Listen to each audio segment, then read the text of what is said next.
This is Solar Impulse TV, and welcome back. Sorry for the delay. We're about 10 minutes late. This is the briefing show. We give you the update that we've had during the last handover briefing, and it went on a little bit longer than we'd expected. And thankfully, Michi Enger has agreed to stick around for a bit. Probably wants to do other things like sleep. No, I'm fine. I had good rest, so all full forward here now. That's amazing. After all this time that we've been going on. In fact, André Borschberg has been flying now for 1 day, 18 hours, 36 minutes. Quite something. I don't think he's quite broken his record of 44 hours just yet, if I do the maths, but we're getting there, aren't we? Yeah, we do, and it's pretty cool to see how good this flight is evolving in all factors here. Well, why don't we start with weather, because weather has been the big problem, and Wim, our weatherman, who we'll speak to at some point tonight, he said this is the weather we've been waiting for weeks and weeks. Oh yes, Bertrand made the nice comment that we actually just had a look at the live satellite picture, and we saw that this is the weather window we all waited for, and we are very happy to see it now in reality with André in the middle there and not just staying in Nagoya and watching the good weather window passing by. And like I said, we'll speak to Wim and we'll get that at around 7:20 UTC tonight. That'll be our main energy neutral morning show. But why don't we just briefly go through everything that happened in the last 12 hours since our last update?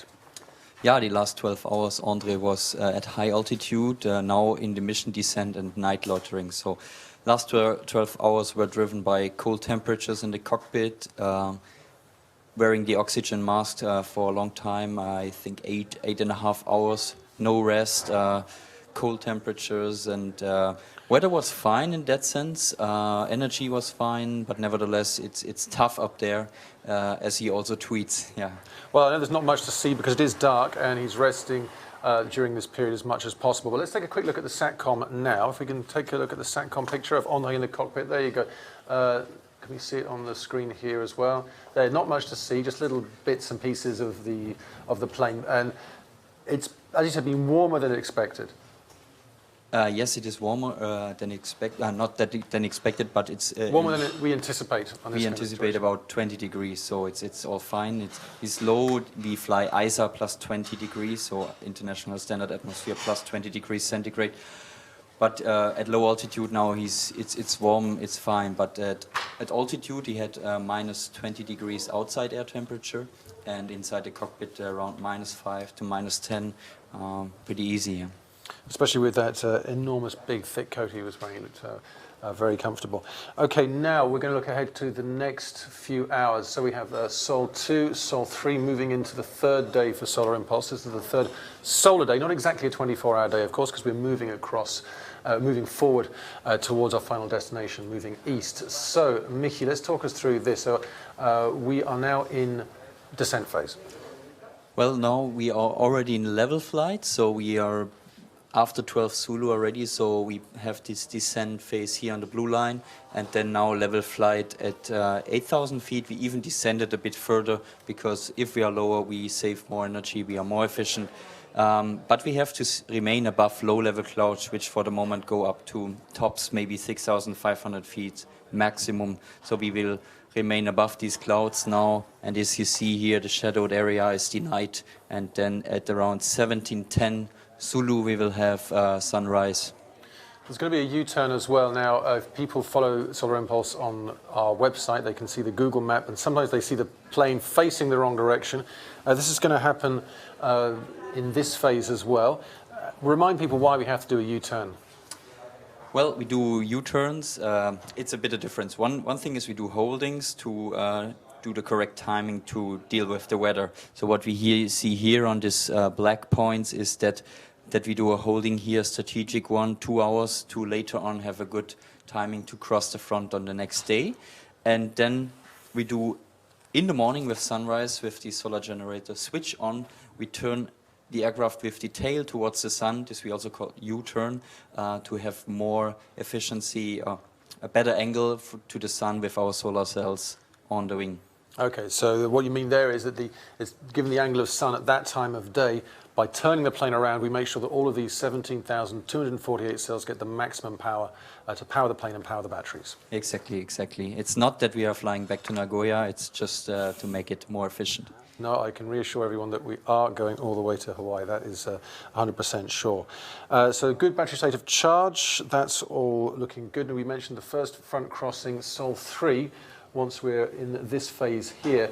And to head back to the words of Wim de Troy, in terms of the crossing of that front, we're pretty confident. Yes, we are confident because it's a weakening front. It's people in the meeting said, why do you call it a front? But actually it's a weakening front with cloud tops up to 14,000 feet, and we will overfly basically these clouds on solar day 3 with our standard profile. Shouldn't be a problem. Nevertheless, the timing is a bit crucial, that you really make it over the clouds before descending again. And sometimes you can have cirrus related to that front. Our meteorologist, Wim, is optimistic on that. He sees not a lot of cirrus, but cirrus are certainly bad for our energy. Okay, now let's head to the flight plan, the latest flight plan map, which shows us where we are now and where we have to go. Now, no huge changes from what we've seen previously, although there's expected to be some slight modifications once we get near Hawaii. Yes, so we are already at the end of Solar Day 2 in the night, in the blue area here.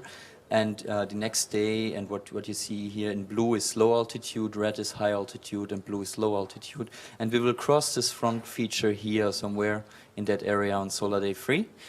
And then, as you said, the routing itself did not change too much, but the approach to Hawaii improved a bit. We see a decrease of flight time by doing a bit more southern route. Looks promising that we can really do this flight within 5 days and 5 nights. Not 7. And we even have a bit of margin as well in terms of holding time once we get near Hawaii. Yes, in total we have 18 hours of holding for the rest of the flight, and we arrive overhead Hawaii with the current plan in the evening. And then have the whole night to prepare for landing. And if this does not work due to meteor reasons, then we can even wait another 24 hours on top. Okay, so around about 75 hours of flight left, still a bit of time. So make sure that we conserve our energy as well as that of the plane and of the pilot. But overall, the picture, if you want to know, is good. We're positive we can continue. All of these telemetry, all this information you can see on our website. Let's head back to the website now, where we can see the battery state of charge. Give you an example of what you as well can see on solarimpulse.com. And we can see now, as expected, the batteries are running down.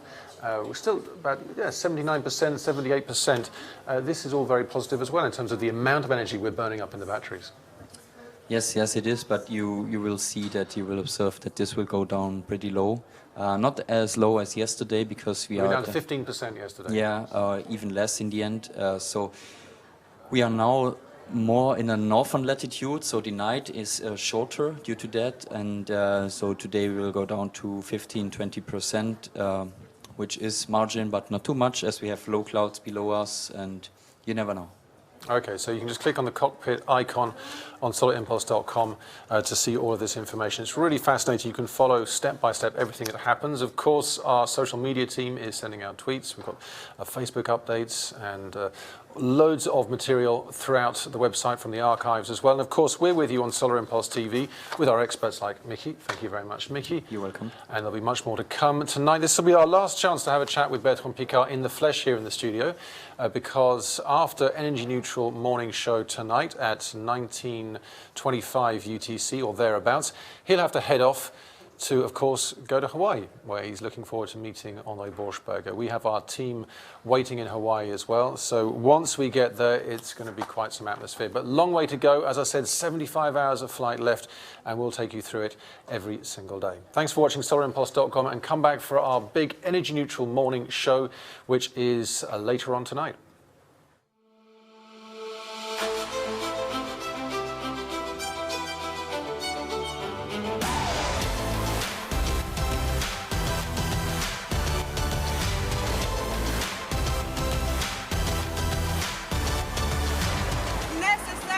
Can you catch him?